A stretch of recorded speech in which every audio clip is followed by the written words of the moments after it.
on y'all young Carter, you feel me?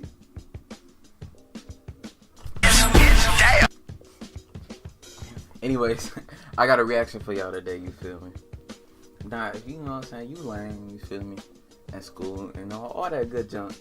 This is a video to help you. Like, you're not gonna be lame no more. So without further ado, let's get into it. In our hearts be really rather boring. But the good news, and a fundamental truth too, is that no one is ever truly boring.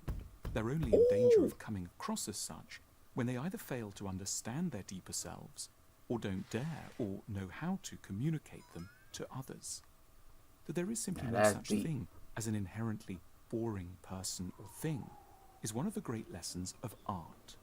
Many of the most satisfying artworks don't feature exalted or rare elements. They are about the ordinary, looked at in a special way, with unusual sincerity and openness, unvarnished experience.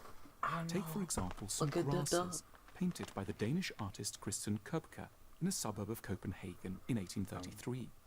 Outwardly, the scene is utterly unremarkable and could initially appear to be deeply unpromising material for a painting. And yet, like any great artist, Købke has known how to interrogate his own perceptions in a fresh, unclouded, underderivative manner, and translated them accurately into his medium, weaving a small masterpiece out of the thread of everyday life. And just as there's no such thing as a boring riverbank, tree, or dandelion, so too there can be no such thing as an inherently boring person. The human animal, witnessed in its essence with honesty and without artifice, is always interesting. When we call a person boring, we're just pointing to someone who's not had the courage or concentration to tell us what it's like to be them.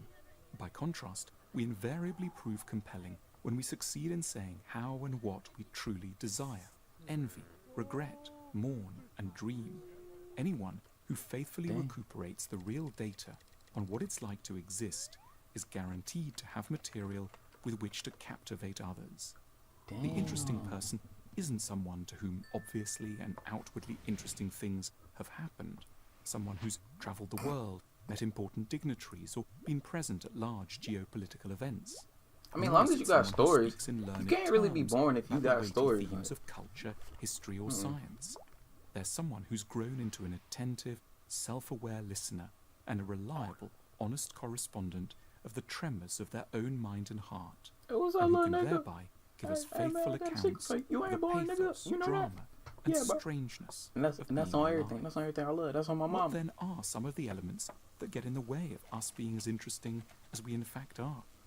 Firstly, and most crucially, we bore when we lose faith that it really could be our feelings that would stand the best chance of interesting others.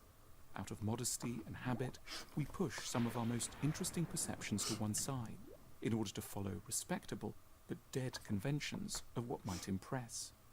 When we tell anecdotes, we throw the emphasis on the outward details, who was there, when we went, what the temperature was like, rather than maintaining our nerve to report on the layer of feelings beneath the facts, the moment of guilt, the sudden sexual attraction, the humiliating sulk, the career crisis, the strange euphoria at 3 a.m. Our neglect of our native feelings isn't just an oversight. It can be a deliberate strategy to keep our minds away from realizations that threaten our ideas of dignity and normality. We babble inconsequentially to the world because we lack the nerve to look more closely and unflinchingly within. It feels significant that most 5-year-olds are far less boring than most 45-year-olds.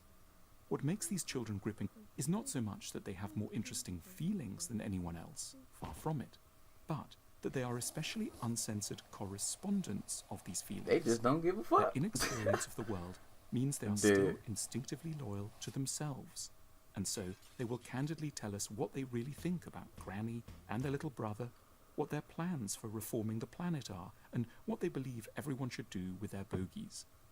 We are rendered boring not by nature so much as by a fateful will that begins its malevolent reign over us in adolescence to appear normal. Yet, even when we're honest about our feelings, we may still prove boring because we don't know them as well as we should, and so we get stuck at the level of insisting on an emotion rather than explaining it.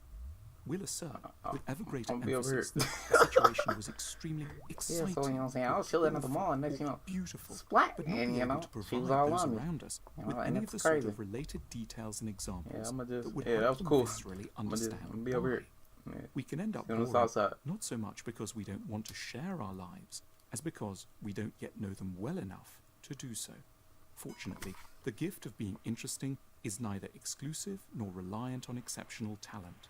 It requires only direction, honesty, So long as you and got a focus. little nigga in your chest, The you person good. interesting is in essence someone alive to what we all deeply want from social intercourse, which is an uncensored glimpse of what the brief waking dream called life looks like through the eyes of another person, and reassurance we are not entirely alone with all that feels most bewildering, peculiar, and intense within us.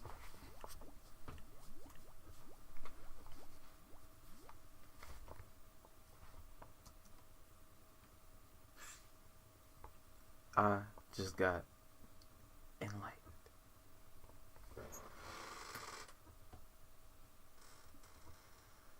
Anyway, I hope y'all enjoy. You feel me? You know what I'm saying? Like, comment, subscribe. Young boy Corey. And I'm out. Oh shit! I'm out.